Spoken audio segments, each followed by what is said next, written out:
All month, we're featuring our student cam winners in C-SPAN's video documentary competition for middle and high school students. This year, students told us the most urgent issue for the new president and Congress. Our second prize middle school winner is a 7th grader from Miami, Florida. Valerie Mora is a student at Ada Merritt K-8 Center. She believes cybersecurity is an urgent issue in her documentary titled Cybersecurity, the Safety of Our Nation. Take a look. We all use technology every day as an important part of our lives. Don't you need and love searching the web, contacting friends, making phone calls, or streaming videos? What about when websites are offline, or your computer shuts down, or your phone stops working? While many situations like these have simple fixes, more serious issues can be the result of cyber attacks that can affect you, our businesses, and the U.S. government. The cybersecurity of our nation is the most important and urgent issue that needs to be addressed by the White House in the future. But let's start at the beginning. What happens in a cyber attack? There are many different forms of techniques that are used by hackers worldwide for very specific purposes. Some are even as simple as sending messages via text, phone, email, or social media. This is known as phishing, which tricks people of the common population to steal personal information, credit card data, or identities. While this form of hacking involves simple technology embedded with viruses when you click on them, phishing has become harder to detect as technology has advanced. However, this isn't the only way that hackers can cause mayhem. More technologically refined softwares and techniques have been developed to destroy firewalls and rob governments. This is called a denial of service or DOS attack. In a denial of service, numerous requests are sent to a single website domain or computer that overwhelm a system, causing it to break down or become temporarily unavailable. This means that the weaker a computer's firewall is, the less number of requests it takes to overwhelm the software and break down. A distributed denial of service or DDoS attack is the same at a much larger scale.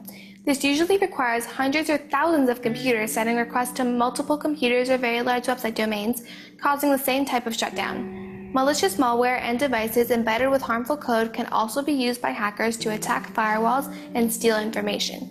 As a technology consultant, that's one of our main concerns, is making sure that we're securing the data and the systems for our businesses, for our clients, not just from external threats, but also internal. There's risks from the outside of people trying to get in, but there's also risks to protecting that data from employees that shouldn't have access to it, or even employees who at some point decide to do something malicious.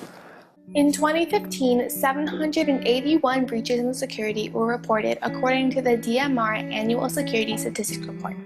Additionally, between December of 2015 to 2016, 51% of American adults were reported to have experienced some breach in cybersecurity. This is a big number, especially considering most breaches in security are not reported to similar organizations. There's even damage from spammers and others who flood a site with traffic, and it increases the cost of hosting that site. So there are many potential consequences from poor website security. Businesses are therefore impacted by losing money, customers, and resources through attacks on their information and also through attacks on their online presence, because customers can't make transactions when their way of doing so is unavailable.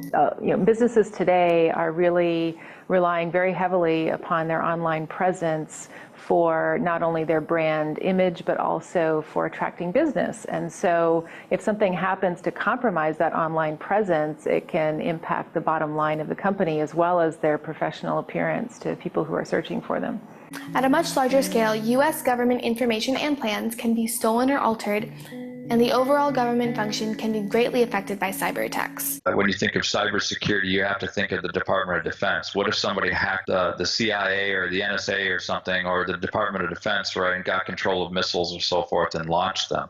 Because that's the real fear. If you were asking me, because as a CTO, right, and looking out into the crystal ball years from now. So that's why cybersecurity is important in that respect. Enough requests in an attack can destroy strong software and have destructive results against the government and confidential information of the U.S. and its businesses.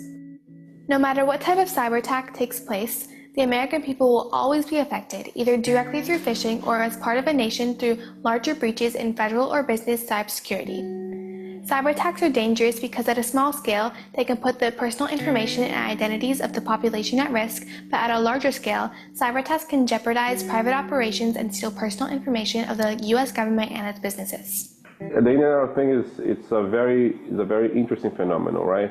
So what you're doing is really multiplying what you call points of interaction. Now we're talking about the points of interaction being everywhere. So it really increased the number of places where you're going to put your information, right? So if that channel is not secure, it could increase your susceptibility to be attacked. Major breaches in cybersecurity have been traced back to foreign nations such as Russia, who has tension with the US and China.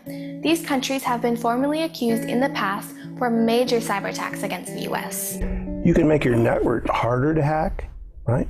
But you can't make it unhackable. You can't protect networks, and particularly determined state opponents like Russia and China. They're always going to get in. So what is being done to protect the cybersecurity of the United States? At a federal level, President Obama has participated in a Cybersecurity National Action Plan, which involves integrating $19 billion into the presidential budget of 2017 to be used towards cyber spending. At a smaller level, many computers have software that can identify viruses and cyber attacks, as well as check the individual computer's security level. Many IT and security companies have devices that can detect harmful code and unauthorized activity. Many people also have jobs protecting the cybersecurity of the United States, and yet you still never know what may happen because of the unpredictability of serious cyber attacks. That is why we need to project strength in both our nation's cyber offense and cyber defense capabilities.